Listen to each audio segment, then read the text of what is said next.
the main sponsor of the proposed UAN headquarters. Nithyanandam, before we begin the Pada Puja and the Paramashiva Puja today, we request all the Pada Puja participants to declare the following with integrity and authenticity. If you agree to the following, please say yes loudly. I authentically cognize, which is internally process, understand and declare the truth that the cosmic energy exists. Yes. I authentically cognize, which is internally process, understand and declare the truth that the Supreme Pontiff of Hinduism, Bhagavan Nithyananda Paramashivam, Sri Nityanandeshwara Paramashiva and Sri Nityandeshwari Paramashiva Shakti, the Guru Padukas and the Atmalinga are the Chinmay Vigrahas, the embodiment and representation of that very cosmic energy. Yes. Authentically cognize, which is internally process, understand and declare the truth that whatever I offer to Swamiji, Nityanandeshwara Paramashiva, Nityandeshwari Paramashiva Shakti, Guru Padukas and Atmalinga will reach the cosmic source of energy directly. Yes. I authentically cognize, which is internally process, understand and declare the truth of Sohamasmi, that even when I worship, I am Him. Yes. Let us now enter into the Pratyaksha Pada Puja with the Sadguru Vandanam, invoking the presence of our beloved Bhagavan, the Supreme Pontiff of Hinduism, Bhagavan Sri Nithyananda Paramashivam. Please take a few flowers in your hands, hold your hands in the Namaskara Mudra, in the Anjali Mudra, and offer the flowers at Swamiji's feet by the end of the mantra. Nityanandam Paramasukhadam Kevalam Jnanamurtim Dvandvatitam Gagana Sadrisham Tattvamasyadilaksham Ekam Nityam Vimalavachalam Sarvadhi Sakshi Bhutam Bhavatitam Trigunarahitam Sadgurum Tam Namami Nityanandeshwara Paramashiva Samarambham Nityanandeshwari Paramashiva Shakti Madhyamam Nityananda Paryantam Vande Guru Paramparam Lalate Tripundri Nitilakrita Kasturi Tilakaha Spuranmaladhara Spurita Katikaupi Navasanaha Dadhano Dustaram Shirasi Bhanirajam Shashikalam Pradipas Sarvesham Arunagiri Yogi Vijayate.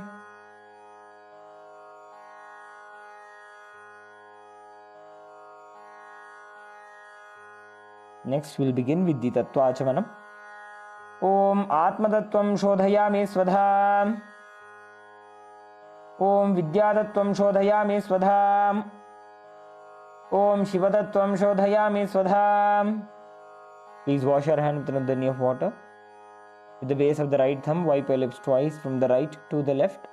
Om Ham Hridayaya Namaha. Again wash your hand.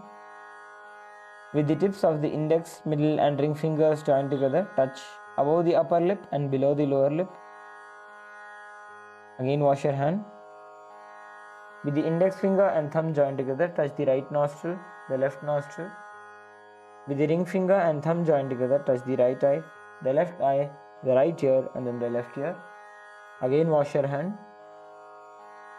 With the little finger and thumb joined together, touch the navel center, the right chest, the left chest.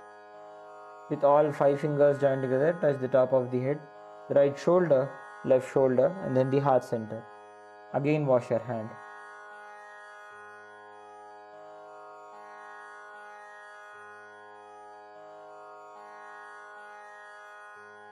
Next is the Shuklambaradharam. Please take a few flowers and akshata in your hands. Clench your hands into the Mushti Mudra. Tap the sides of the forehead along with the mantra. Shuklambaradharam Vishnum Shashivarnam Chaturbhujam Prasannavadanam Dhyayet Sarva Vignopashantaye. Next is the Pranayama, the inhalation, retention and the exhalation of the breath.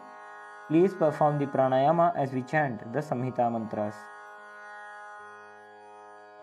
ओम हम ईशानमूर्धाय नमो ह्रीं तत्पुरुषवक्त्राय नमो हुम अघोरहृदाय नमो ह्रीं वामदेवगुख्याय नमो हम सत्यजातमूर्तये नमो हामृताय नमो ह्रीं शिरसे नमो हुम शिखाय नमो ह्रीं कवचाय नमो होम नेत्रभ्यो नमो मस्त्राय नमः। ओम हम ईशानमूर्धाय नमो ह्रीं तत्पुरुषवक्त्राय नमो हुम अघोरहृदाय नमो ह्रीं वामदेवगुख्याय नमो हम सत्यजातमूर्तये नमो हामृताय नमो ह्रीं शिरसे नमो हुम शिखाय नमो ह्रीं कवचाय नमो होम नेत्रभ्यो नमः। ओम सहस्राय नमः।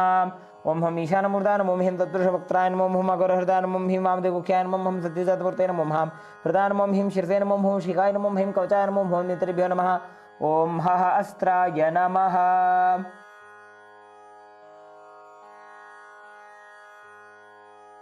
We will be entering into the Sankalpa now. Please clasp your hands and place them on the right thigh. Be seated with your head, neck and spine in a straight line. Bring awareness into your Ananda Gandha. Remember Swamiji in your Ananda Gandha. Inhale deeply. Exhale slowly.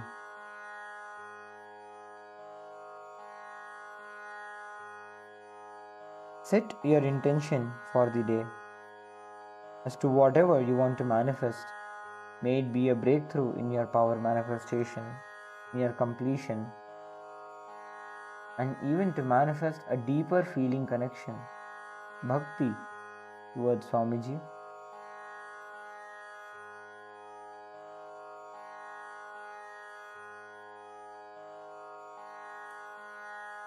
ओम ममोपात्त समस्त दुरितक्षयद्वारा भगवत् श्री नित्यानंद परमशिव प्रीत्यर्थम श्री नित्यानंदेश्वरी परमशिव शक्ति समेत श्री नित्यानंदेश्वर परमशिव प्रीत्यर्थम च शुभे शोभने मुहूर्ते अद्य ब्रह्मणः द्वितीय परार्धे श्री श्वेतवराह कल्पे वैवस्वतमन्वन्तरे अष्टाविंशतितमे नित्ययुगे प्रथमे पादे जम्बूद्वीपे भारतवर्षे भरतखण्डे मेरोः दक्षिणे पार्श्वे शकाब्धे अस्मिन् वर्तमाने व्यवहारिके प्रभवादीनां षष्ट्याः संवत्सराणां मध्ये शुभनाम संवत्सरे शुभायने शुभऋतौ शुभमासे शुभपक्षे शुभतिथौ शुभवासरयुक्तायां शुभनक्षत्र शुभयोग शुभकरण एवं गुणविशेषण विशिष्टायाम् अस्यां शुभतिथौ श्री कैलासोन्नत द्वादशान्तश्यामला पीठारूढ़ श्री मीनाक्षी सुंदरेश्वराभिन्न स्वरूप परशिवपुत्र रत्नकुमार गुरुमन्यतुल्यावतार श्री पार्वती स्तन्यपान लब्ध दिव्य ज्ञान विश्रुत सकल निगमागम सारभूत द्राविड वेद प्रवक्त्रे श्रीमत् परमशिव करुणा समधिगत मुक्तामय चतुरश्रयाण गीयमान छत्र चामर श्रीचिह्न काहलादि समस्त बिरदावल्यलंकृत ज्ञान विज्ञान चक्रवर्ती सर्वजन संग सद्यो निर्वाण दीक्षा व्ययापवर्ग वर्ष विश्रानजीमूत परमत कलभ केसरी शैव सिद्धांत स्थापनाचार्य श्री राजाधिराज पांड्य महाराज गुरु क्षपण शाक्यादि महांधकार निवारण ज्ञान भानु वीक्षणानर्हार्ह ध्वजोच्छेदन पूर्वक श्रीमद् ऋषभध्वज स्थापक शैव समयकर्तृ सर्वज्ञ पीठारूढ़ श्री जगद्गुरु श्री ज्ञान संबंध देशिक स्वामी वागीश सुंदर माणिक्यवाचक स्वामिनाम अवतार भूत श्री ज्ञान संबंध स्वामी पुनरुद्धृत श्यामला पीठ सर्वज्ञ पीठ तृणवद्युत्तर द्विशततम गुरु महासन्निधान अरुणगिरि योगीश्वर परंपरागत अरुणाचल सर्वज्ञ पीठ गुरु महासन्निधान कैलास परंपरागत कांची कैलास सर्वज्ञ पीठ त्रयस्त्रिंशदुत्तर द्विशततम गुरु महासन्निधान नित्योत्सव नित्य मंगल नित्य कल्याण नित्य रचित कैलास परंपरागत आदि कैलास नित्यानंद पीठ महासंस्थान महासिंहासन पीठ कर्त्रे साक्षात् श्री परमशिव समुद्भूत कैलास परंपरागत वैवस्वतमनु इक्ष्वाकु हरिश्चंद्र भगीरथ श्रीरामचंद्र शूरसेन इत्यादि अनवच्छिन्न सार्वभौम चक्रवर्ती परंपरागत चतुष्षष्टि योगिनी मंडित चतुष्षष्टि संप्रदाय प्रवर्तक मनुधर्म शासन सूर्यवंश प्राप्त सर्वज्ञ पीठ सुरांगी साम्राज्य मूर्धाभिषिक्त चूड़ामणि साक्षात् श्री परमशिव समुद्भूत कपिल महागुरु पुनरुद्धृत महानिर्वाणी पीठ अष्टोत्तर सहस्र श्री महामण्डलेश्वर साक्षात् श्रीपरमशिवसमुद्भूत श्रीमहागणपतिसमारम्भ अनवच्छिन्नपीठाधीश्वर गुरुपरम्पराप्राप्त अटलपीठ अष्टोत्तरसहस्रश्री अटलपीठाधीश्वर धर्ममुक्तिस्वर्गपुरस्वर्णपीठत्रयोविंश गुरुमहासन्निधान कैलासपरम्परागत आदिपीठ सर्वज्ञपीठ जगद्गुरु श्रीकैलास पुनरुद्धारक श्रीकैलासपरमाचार्य श्रीमत्परमहंसपरिव्राजकाचार्यवर्य सच्चिदानन्दप्रणवस्वरूप श्रोत्रियब्रह्मनिष्ठ श्रीमज्जगद्गुरु श्रीलश्री भगवच्छ्री नित्यानन्द परमशिव श्री ज्ञानसम्बन्धदेशिक परमाचार्य स्वामिनां प्रीत्यर्थं तेषां पादारविन्दयोः भक्तिसिद्ध्यर्थं गुरुकृपाकटाक्षसिद्ध्यर्थं क्षेमस्थैर्यवीर्यविजय आयुरारोग्य ऐश्वर्याणाम् अभिवृद्ध्यर्थं धर्मार्थकाममोक्षचतुर्विधफलपुरुषार्थसिद्ध्यर्थं समस्तदुरितोपशान्त्यर्थं समस्तमङ्गल अवाप्त्यर्थं भगवच्छ्री नित्यानन्दपरमशिवप्रसादेन सकुटुम्बस्य ज्ञानवैराग्यजीवन्मुक्तिप्राप्त्यर्थं श्रीनित्यानन्देश्वरी परमशिवशक्तिसमेत श्रीनित्यानन्देश्वर परमशिव अवतारभूत श्री सर्वदेवदेवी स्वरूप भगवच्छ्री Nityanand Paramshiva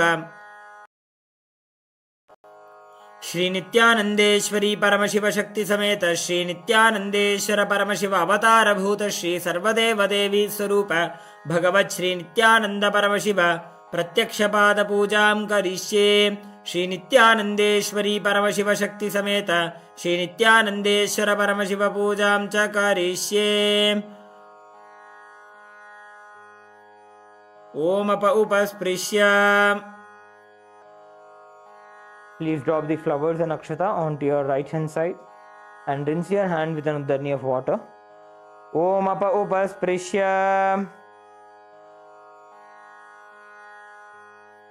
Next is the Ghantanada. Please take the bell in your left hand and hold it at the level of your heart center and ring the bell along with the mantra. Om आगमार्थन्तु देवानां गमनार्थन्तु राक्षसां घण्टानादं करोम्यादौ देवताह्वानलाञ्छनं घण्टादेवताभ्यो नमः. Next is the Manasa Puja, the internal worship. Please take a few flowers in your hands. Hold your hands in the Purva Mudra. Remember the presence of Swamiji in your Ananda Gandha as you bring awareness into your Ananda Gandha. As we chant the mantras of the Manasa Puja, perform the puja, make all the offerings to Swamiji in your inner space. As we chant the mantras of the Manasa Puja,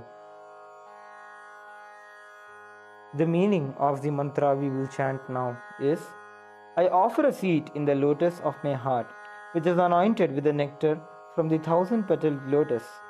I offer water for washing the feet, and I offer my mind as a traditional bouquet. With that same nectar, I offer the water for sipping and bathing. The element of space becomes the clothing, and the essence of fragrance becomes the perfume. Let the mind be offered as a flower, and life breath become the incense. The element of Tejas, the self-effulgent light, becomes the lamp, and the ocean of nectar becomes the food offering. The unstruck sound becomes the bell, and the element of air becomes the fan. The 1,000-petaled lotus becomes the umbrella, and the principle of sound becomes the song. All the activities of the senses and the restlessness of the mind becomes the dance. I offer the garland of lotuses and various kinds of flowers as a beautiful girdle. I worship the divine consciousness with the flowers of pure emotions.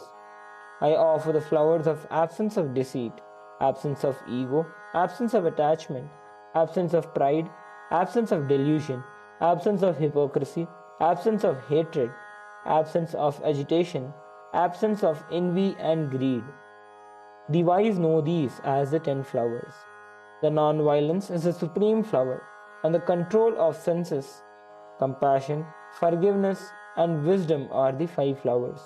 Thus, with these 15 flowers of pure emotions, I worship Paramashiva.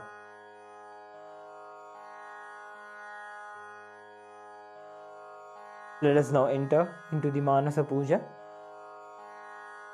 Om Hritpadmamasanam dadyat Sahasrarachyutamritaihi Padyam Charanayor dadyat Manastu Arghyam Nivedayet Tenamritena Achamaniyam Snaniyam Tena Jaspratam Akashatattvam Vastram Syat Gandhasyat Gandhatatvakam Chittam Prakalpayet Pushpam Dhupam Pranan Prakalpayet Tejastattvam cha Deepartham Naivedyam Syat Sudham Buddhihi Anahatadhvanirghantam Vayutattvam cha Chamaram Sahasraram Bhavet Chhatram Shabdatattvam cha Geetakam Nrittamindriya Karmani Chanchalyam Manasastatha Sumekhalam Padmamalam Pushpam Nana Vidham Tatha Amayaddir Bhava Pushpaihi Archayed Bhava Gocharam Amayam Manahankaram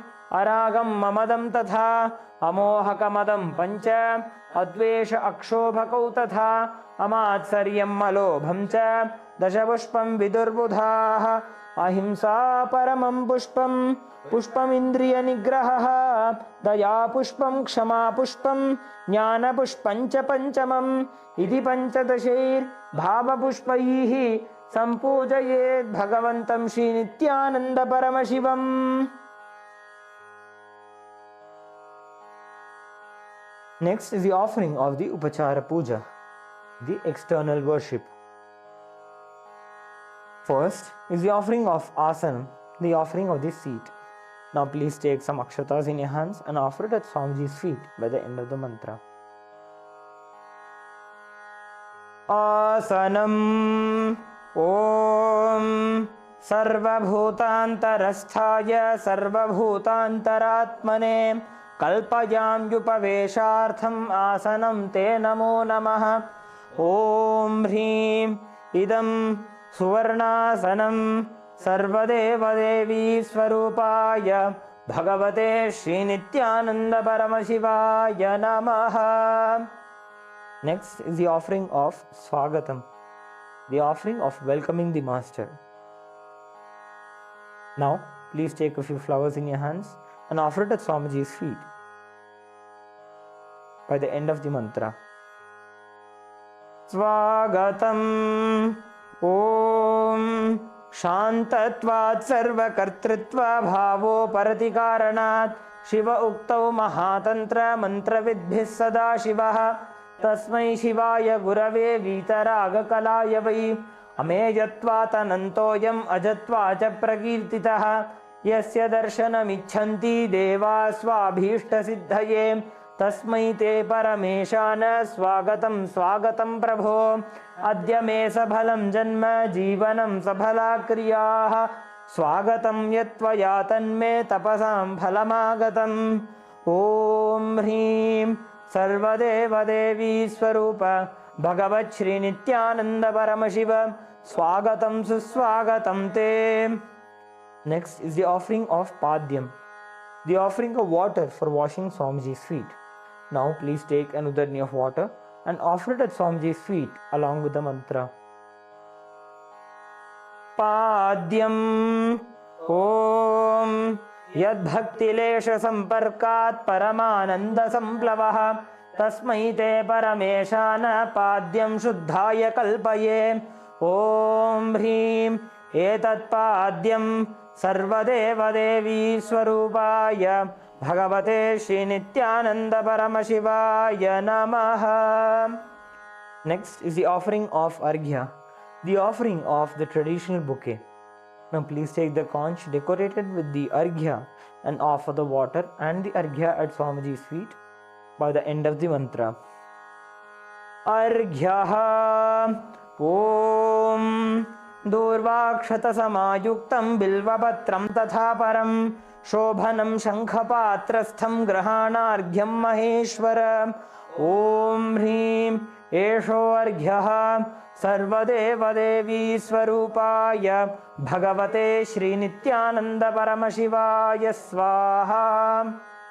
Next is the offering of Achamaniyam, the offering of water for the mouthwash.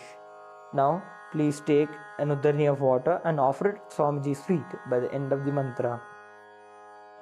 Achamaniyam Om Mandakinyastu Yadvari Sarvapapaharam Shubham Grahanachamanijam Tvam Maya Bhaktya Niveditam.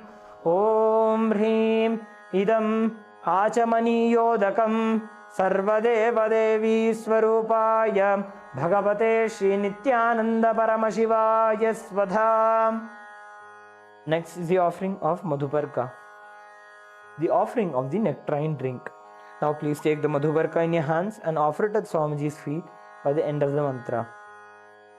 Madhuparkaha Om Sarvakalmashanashaya Paripurna Sudhatmakam Madhuparkamimam Deva Kalpayami Prasidame. Om Hrim Esha Madhuparkaha Sarvadevadevi Swarupaya Bhagavate Shri Nityananda Paramashivaya Svadha. Next is the offering of Gandhatailam, the offering of the scented oil. Now please take the Gandhatailam in your hands and offer it at Swamiji's feet by the end of the mantra. Gandhatailam Om Sneham Grahana Snehena Lokanam Hitakaraka Sarvalokeshu Shuddhastvam Dadami Snehamuttamam. Om Hrim Idam Gandhatailam Sarvadevadevi Swarupaya Bhagavate Shri Nityananda Paramashivaya Nivedayami. Next is the offering of Snaniyam, the offering of water for the sacred bath. Now, please take an uddarni of water and offer it onto Swamiji's feet by the end of the mantra.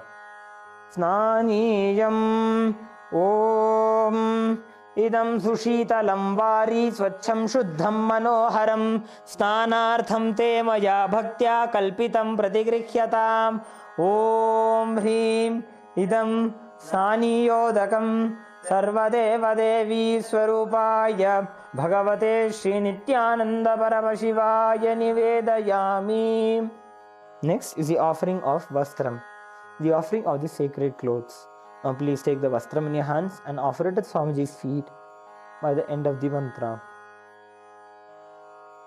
Vastram Om Maya Chitrapatachanna Nijaguhyoru Tejase Niravarana Vijnaya Vasaste Kalpayamyaham. Om Hrim Idam Vastrottarijam Sarvadevadevi Swarupaya Bhagavate Shri Nityananda Paramashivaya Nivedayami. Next is the offering of Abharanam, the offering of the sacred jewelry. Now, please take the Abharanam in your hands and offer it at Swamiji's feet by the end of the mantra. Abharanam Om Swabhava Sundarangaya Nana Shaktyashrayayate Suvarnam Bhushanam Tubhyam Kalpayami Prasidame. Om Hrim Idam Suvarnabharanam Sarvadevadevi Swarupaya Bhagavate Shri Nityananda Paramashivaya Nivedayami. Next is the offering of Gandha, the offering of the sandalwood paste. Now, please take the sandalwood paste in your right hand ring finger and offer it onto Swamiji's Paduka along with the mantra. Gandhaha Om Shariram te na janami cheshtam naivacha naivacha maya niveditan gandhan pratigrihya vilipyatam. Om Hrim Esha Gandhaha Sarvadevadevi Swarupaya Bhagavate Shri Nityananda Paramashivaya Namaha. Next is the offering of Pushpam, the offering of flowers. Now please take a few flowers smeared with sandalwood paste in your hands and offer the flowers at Swamiji's feet by the end of the mantra. Pushpam Om Turijavana Sampannam Nana Gunamanoharam Ananda Saurabham Pushpam Grihyatam Idamuttamam Om Hrim Etani Sachandana Pushpani Sarvadeva Devi Swarupaya Bhagavate Shri Nithyananda Paramashivaya Vaushat. Next is the offering of the Bilva Patram, the offering of the Bilva leaves. Now please take a few Bilva leaves smeared with sandalwood paste in your hands and offer it at Swamiji's feet by the end of the mantra. Bilva Patram Om Amrutodbhavam Shri Vriksham Shankarasya Sada Priyam Bilva Patram Prayachami Pavitram Te Sureshwara Om Hrim Etani Sachandana Bilva Patrani Sarvadeva Devi Swarupaya Bhagavate Shri Nithyananda Paramashivaya Vaushat. Next is the offering of the Tulasi Patram, the offering of the Tulsi leaves. Now please take a few Tulsi leaves smeared with sandalwood paste in your hands and offer it at Swamiji's feet by the end of the mantra. Tulasi Patram Om Namaste Bahurupaya Varadamurtaye Paramatmane Swaha Om Hrim Idam Sachandana Tulasi Patram Sarvadeva Devi Swarupaya Bhagavate Shri Nithyananda Paramashivaya Namaha. Next is the offering of Dhupa. We now request all the participants to please light your lamps and light the incense sticks.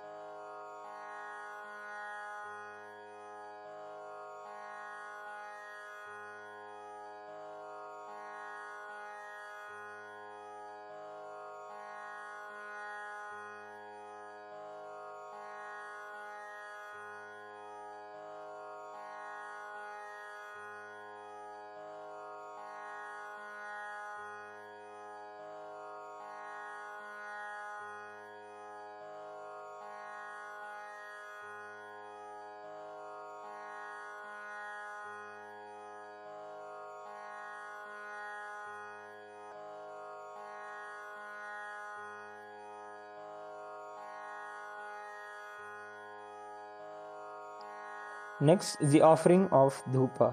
Now please take the lit Dhupa in your hands and slowly wave it towards Swamiji along with the mantra, and please ring the bell as you do so.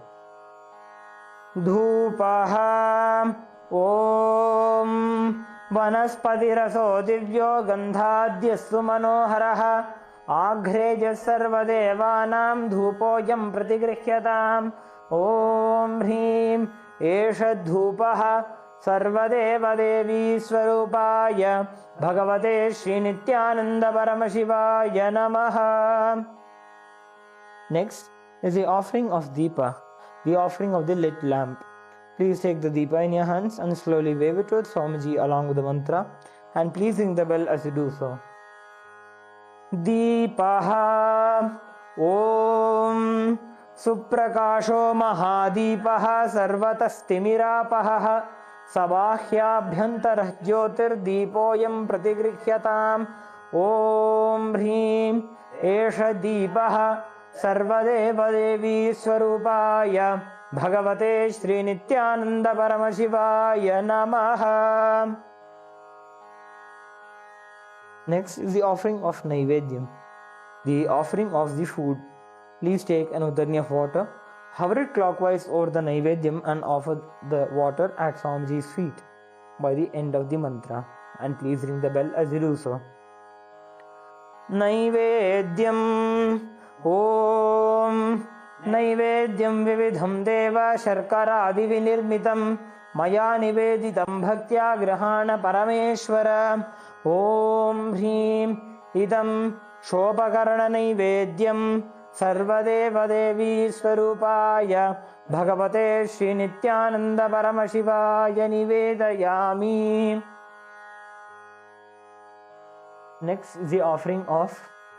Paniyam, the offering of water for drinking. Now please take an udharni of water and offer it at Swamiji's feet by the end of the mantra. Paniyam Om Samastadeva Devesha Sarvatriptikaram Param Akhandananda Sampurnam Grahana Jalamuttamam Om Hrim Idam Panarthodakam Sarvadeva Devi Swarupaya Bhagavate Shri Nithyananda Paramashivaya Namaha. Next is the offering of Punarachamaniyam, the offering of water for the mouthwash. Please take an udharni of water in your hands and offer it at Swamiji's feet by the end of the mantra. Punarachamaniyam Om Uchishtamapya Shuchirva Yasya Smaranamatrataha Shuddhimapnoti Tasmai Te Punarachamaniyakam Om Hrim Idam Punarachamaniyodakam Sarvadeva Devi Swarupaya Bhagavate Shri Nithyananda Paramashivaya Swaha. Next is the offering of Arartrikam, the offering of the lit arati. Please take the camphor and light it. Taking the lit arati in your hands, slowly wave it towards Swamiji along with the mantra, and please ring the bell as you do so. Arartrikam Om Hrim Esha Deepamala Sarvadeva Devi Swarupaya Bhagavate Shri Nithyananda Paramashivaya Namaha.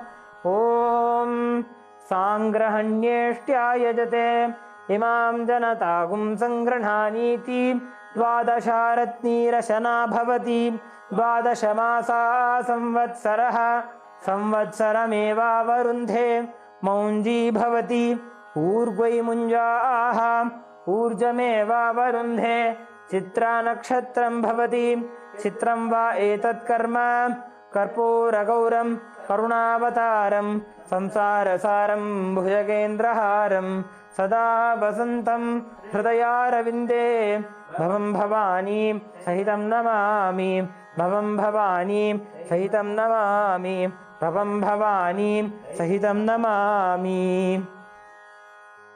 Arartrikam Samarpayami Bhagavat Shri Nithyananda Paramashiva Charana Kamalebhyo Namaha.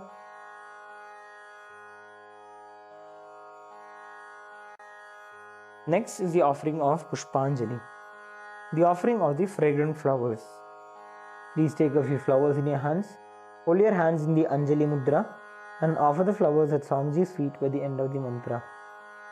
Pushpanjalihi Gurur Brahma Gurur Vishnu Guru Devo Maheshwaraha Guru Sakshat Param Brahma Tasmai Shri Gurave Namaha. Akhanda Mandala Karam Vyaptam Yena Characharam Tatpadam Darshitam Yena Tasmai Shri Gurave Namaha. Ajnanatimirandhasya Jnananjana Shalakaya Chakshunmilitam Yena Tasmai Shri Gurave Namaha. Aneka Janma Samprapta Karma Bandha Vidahine Atmajnana Pradhanena Tasmai Shri Gurave Namaha. Mannatha Shri Jagannatho Madguru Shri Jagadguruho Mamatma Sarvabhutatma Tasmai Shri Gurave Namaha. Ishvaro Gururatmeti Murti Bheda Vibhagine Vyomavadvyapta Dehaya Dakshinamurtaye Namaha. Nithyanandam Paramasukhadam Kevalam Jnanamurtim Dvandvatitam Gagana Sadrisham Tattvamasyadiraksham Ekam Nityam Vimalamachalam Sarvadhi Sakshi Bhutam Bhavatitam Trigunarahitam Sadgurum Tam Namami. Pushpanjalim Samarpayami Bhagavat Shri Nithyananda Paramashiva Charana Kamalebhyo Namaha. Om Nithyanandam.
Established since 2002 in the United States of America, the United Ancient Nations is an intergovernmental organization currently made up of 160-plus members and indigenous nations. The UAN and its work are guided by the purposes and principles contained in its founding charter. The UAN is a manifestation of the profound connection amongst indigenous peoples across the world, including African, Andean, American, European, Caribbean, Oceanic, and Asian regions, rooted in shared wisdom, sustainable practices, and deep reverence for the earth. The United Ancient Nations serves as an international cultural and diplomatic organization focused on uniting indigenous cultures globally. Our governance structure is council-based without territorial claims, led by a collective leadership through our General Secretariat. As a non-state entity with UN-style advocacy, we focus on several key areas: cultural and digital heritage preservation, indigenous diplomacy, revival of indigenous knowledge systems to solve humanity's problems, global peace, environmental preservation, health and wellness, sustained economic development, indigenous and cultural tourism. While the UAN represents numerous indigenous cultures, the United States of KAILASA serves as the first indigenous nation specifically for Hindus. KAILASA's mission is focused on the revival of the ancient enlightened Sanatana Hindu civilization with a formal governance structure including a head of state, ministers, and ambassadors. Under the leadership of SPH, Supreme Pontiff of Hinduism, Bhagavan Nithyananda Paramashivam, KAILASA has achieved recognition as a sovereign subject of international law, possessing distinctive attributes of juridical statehood. The United States of KAILASA is the main sponsor of the proposed UAN headquarters. This initiative would bring forth an estimated $100 million in revenue for the host country through summits, conferences, tourism, and development projects. The proposed UAN headquarters would represent the world's indigenous nations and peoples through its architectural design. It would blend the best of all worlds, featuring top modern architecture, the highest green building standards, and ancient Vastu architectural principles. This headquarters would serve as a central hub for indigenous diplomacy, cultural preservation, and collaborative efforts towards sustainable development and global peace. Through this initiative, we aim to create a dignified platform for indigenous leadership rooted in ancestral wisdom, cultural legitimacy, and collaborative innovation, enhancing global dialogue and regional stability. The establishment of the UAN headquarters would position a host country at the forefront of a global movement promoting indigenous wisdom while creating significant economic opportunities for the nation and its people.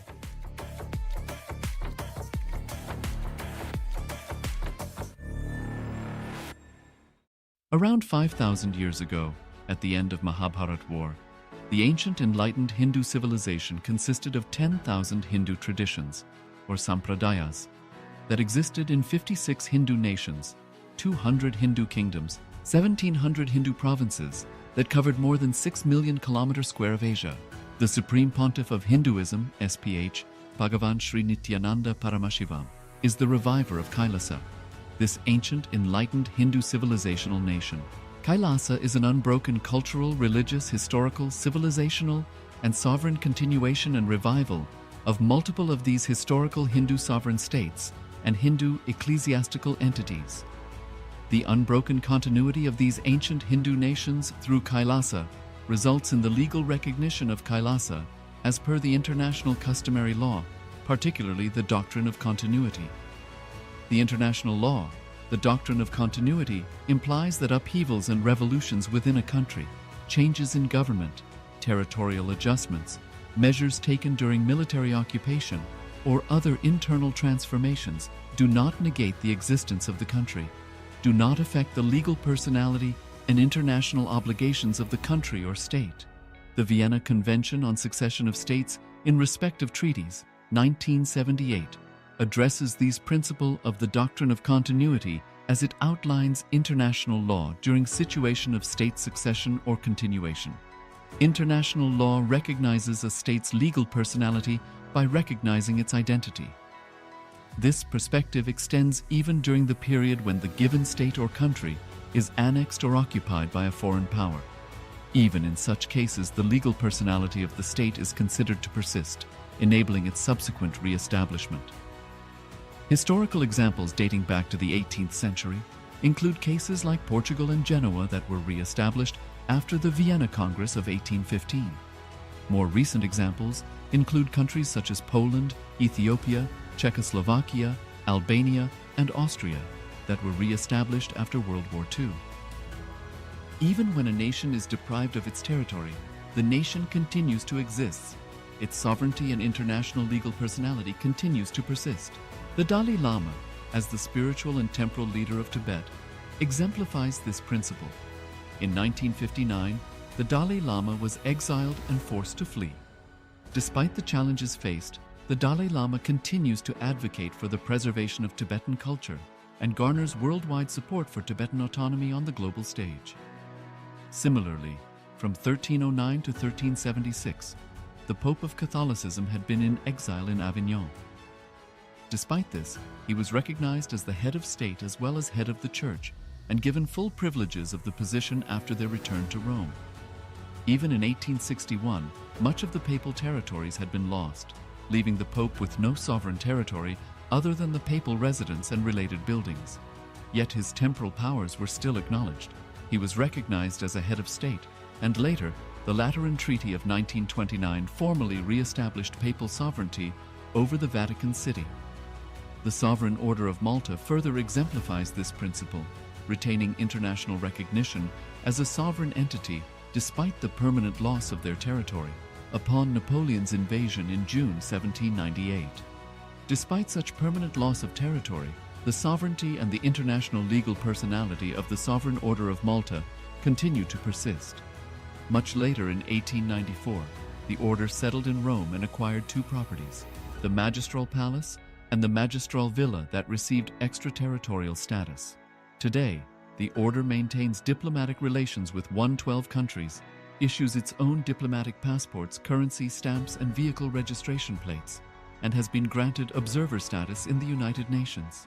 All these examples of state re-establishment illustrate the principle of continuity of states, as per international law, that a state's legal personality persists over time.